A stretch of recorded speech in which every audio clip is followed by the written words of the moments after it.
want to welcome on Mic 3 this morning, Nadia Milleron. How are you, Nadia? I'm well. I'm very glad to be here with you. Thank you. Nadia is Samya Stumo died in a Boeing 737 MAX jet crash in Ethiopia in 2019. And you're here just coincidentally, the CEO of Boeing, David Calhoun, had stepped down. So please tell us your story and why you're here, Nadia. Samya is my daughter, and she grew up in Sheffield, Massachusetts, on a farm with us, and we homeschooled our kids. And Samya was brilliant and went to college at age 14. And she had developed a career in global health, and she was off to Africa as an analyst to look at Gates Foundation funding in Uganda and see how much was it really helping each human being that it was slated for. I turned on the radio, and the BBC said that a plane in Ethiopia had just crashed. And the time that the plane left, it was Ethiopian Airlines, which Samya was on going to Nairobi. It was the exact same time as her plane left. And I just started shaking like a leaf in the laundry room. I couldn't believe it, because usually there wouldn't be two flights from the same airline going to the same place at the same exact time. I got a text immediately from her boyfriend, who is a medical resident. And so he was up at night, and he had received a Bloomberg report about the plane crashing. And he said that it was her flight. So then the next question is she on the plane? So maybe she missed it. Maybe she was in the bathroom. Maybe somehow she missed the plane.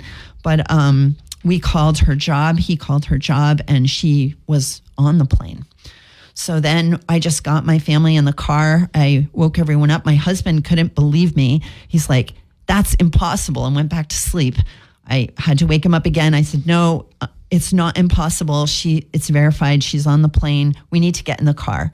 So we drove to JFK Airport, and we had to deal with the visa and how do we get into the country, and we don't have our shots or anything like that. Because you were trying to get to Nairobi. We were trying to get to Ethiopia. We were trying to get to Addis Ababa. We didn't know if there was any survivors on the plane. We just figured out, I think my husband had a connection with the State Department. We just got on a plane without having any paperwork in order. And we got to Qatar to change planes. And in Qatar, we heard the news that there were no survivors on that flight, that everyone had died in the crash, and that the plane had actually dove into the earth, and it was completely covered with earth. There was like hardly any of the plane that you could see. So that was unbelievable. Like, how could that possibly happen? And then we were continuing on to Ethiopia, hoping to get her remains and bring them home. So when we got to Ethiopia, it was total chaos. We were the first family to arrive there because I had heard about the crash on the BBC News. So I just left immediately. So there was no process in place. Other people were just learning about the crash. And, we went to it was a huge pit.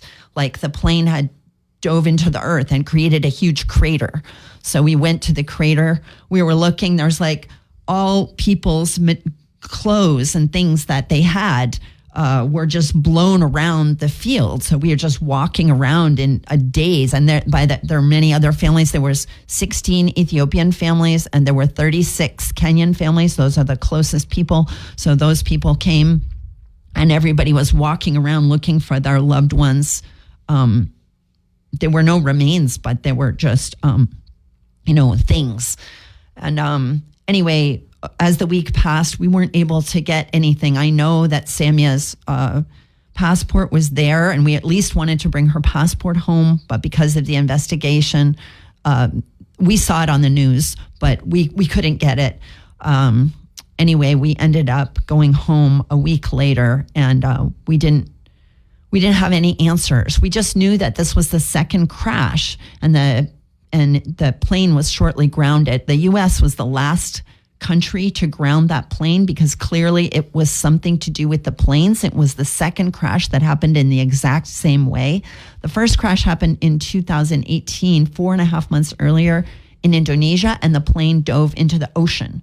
So that started a whole journey. I mean, when we got back home, other people had to take over for her funeral, for her memorial program.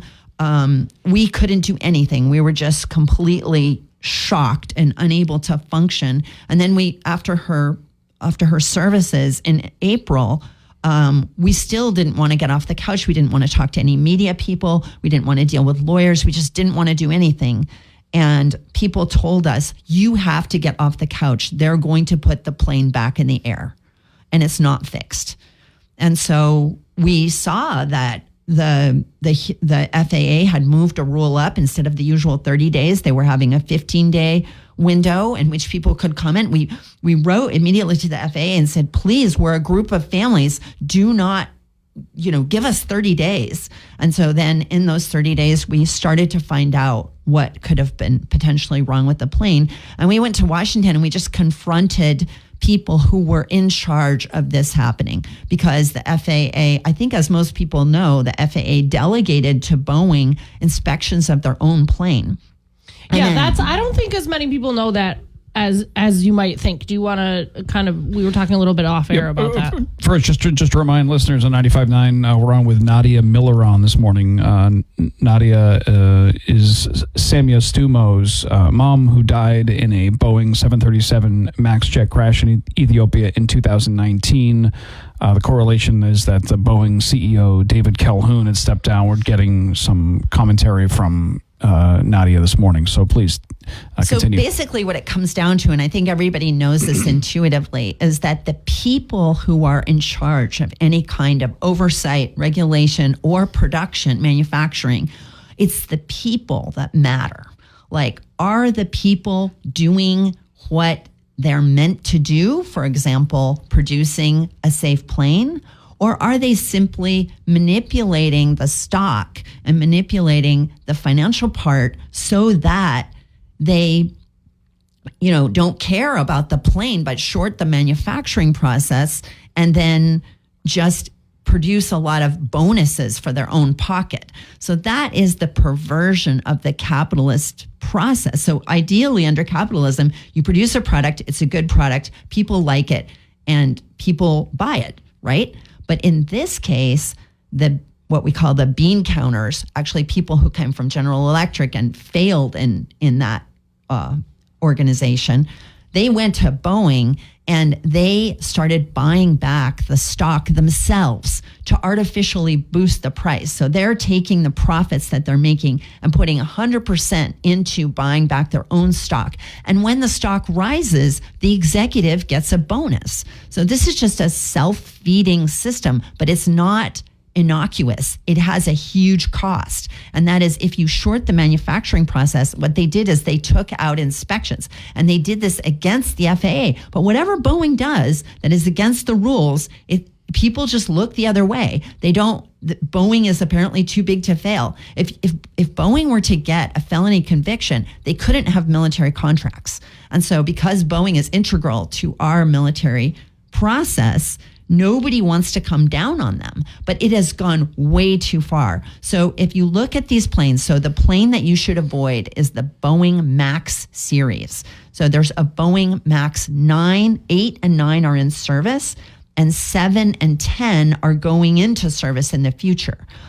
So this 7, 8, 9, and 10 refers to the size of the plane. So 10 is a much larger plane, 7 is a much smaller plane. They are not in service yet. We have the 9 and the 8 that are in service right now. So the MAX 9 was the plane that had the blowout in January on the side of it. Right. This was an Alaskan Airlines flight that the emergency door the door handle was malfunctioning, and the door actually blew off the plane. Right. It was because they didn't secure the bolts. So this is, there's been an NTSB investigation, and the bolts were never secured, and they never inspected it. So this is the problem, is planes are put together by human beings, and human beings are fallible and make mistakes. So a normal way to put together a plane is that you have oversight. You have other people going to look at the job and make sure that it's okay.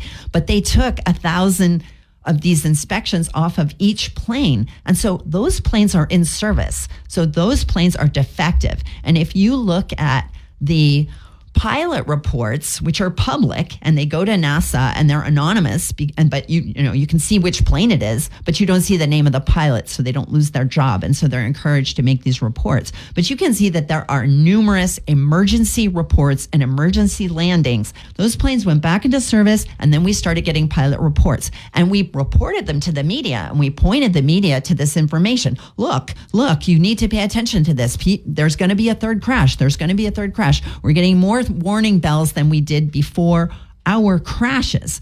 But the media didn't pay attention to what we were saying. And then, in a way, the blowout of the plane was a blessing. I don't want those people to be traumatized on the plane. I know that there was injuries, but there were no deaths. And you cannot blame a pilot the way that he or she is flying the plane for the side coming off the plane. That is not the pilot's fault.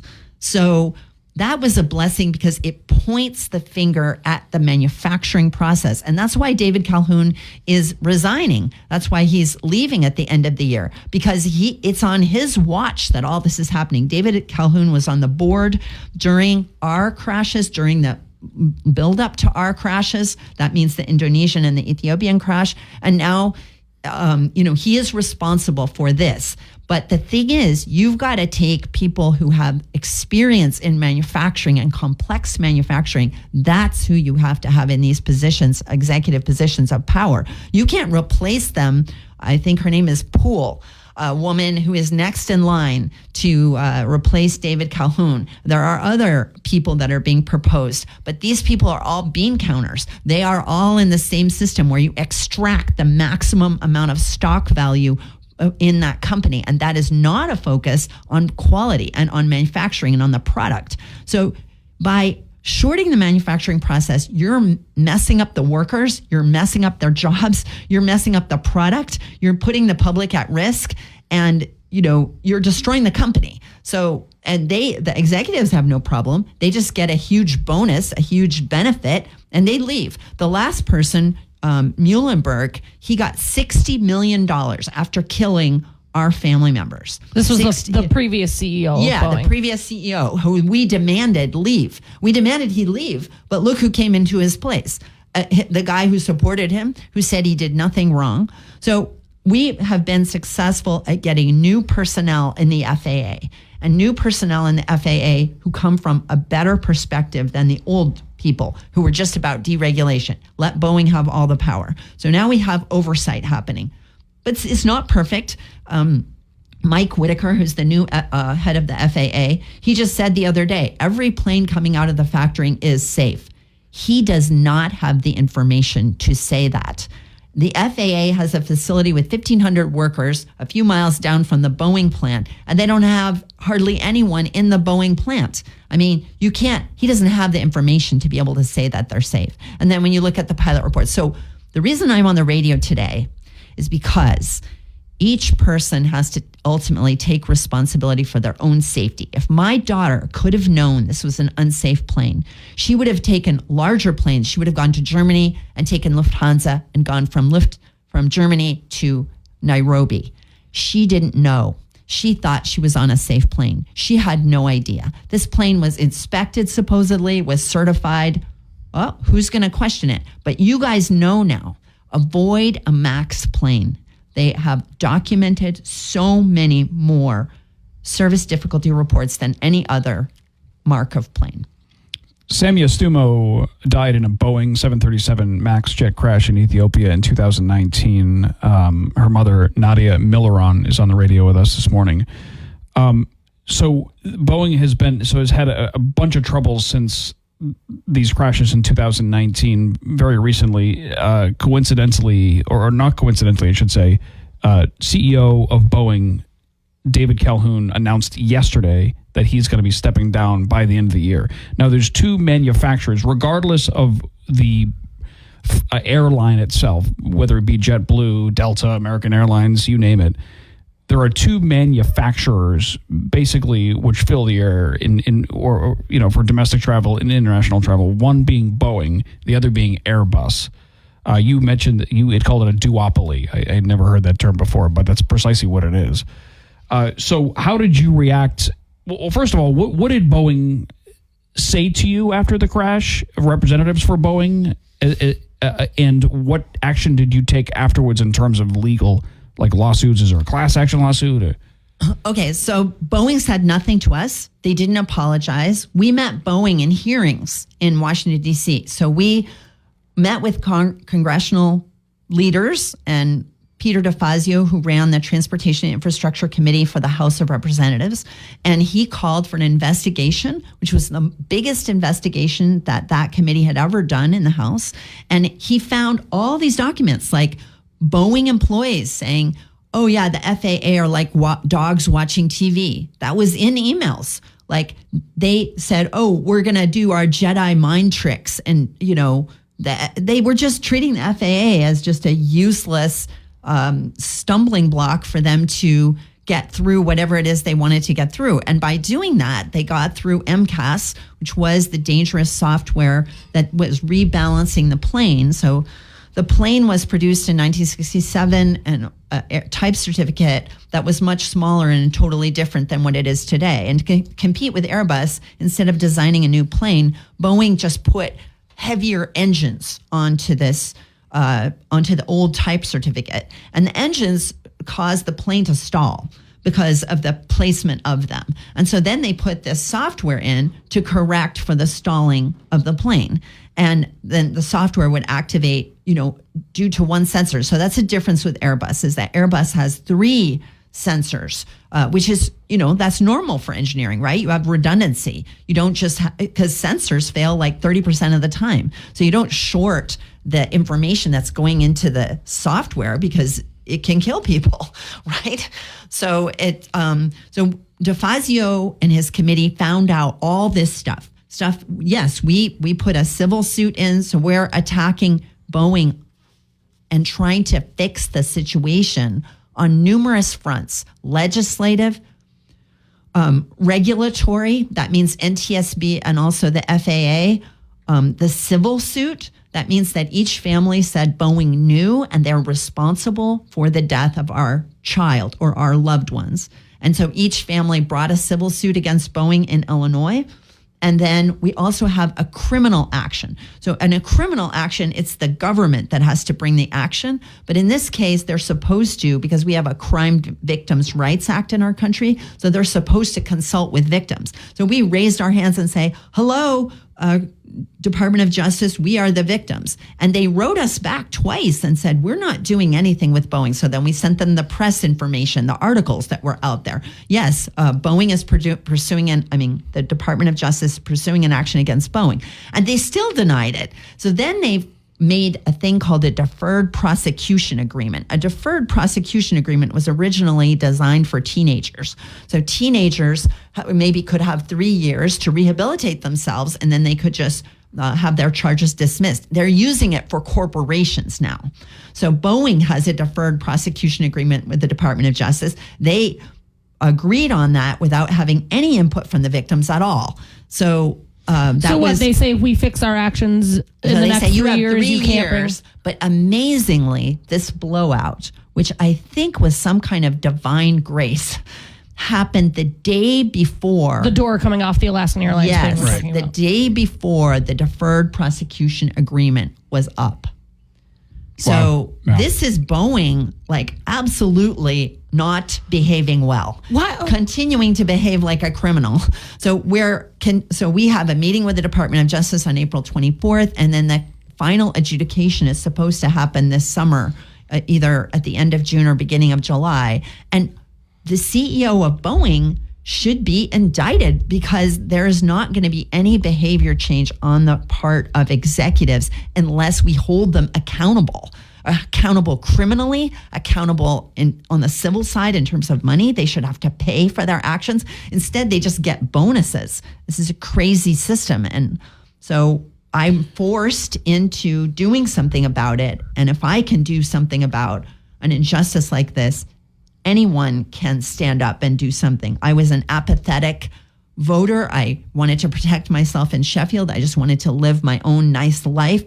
And look what happened. Because I looked the other way, our government did not secure my safety, my daughter's safety, and she died. But this is just repeated over and over in different kind of situations with different people. So I am now standing up, and I'm happy to stand up for all you people because I want to keep your smile since I don't have my own smile anymore. We're profoundly sorry for the loss of Samya. Thank you. Nadia Milleron on Live 95.9. We appreciate the commentary.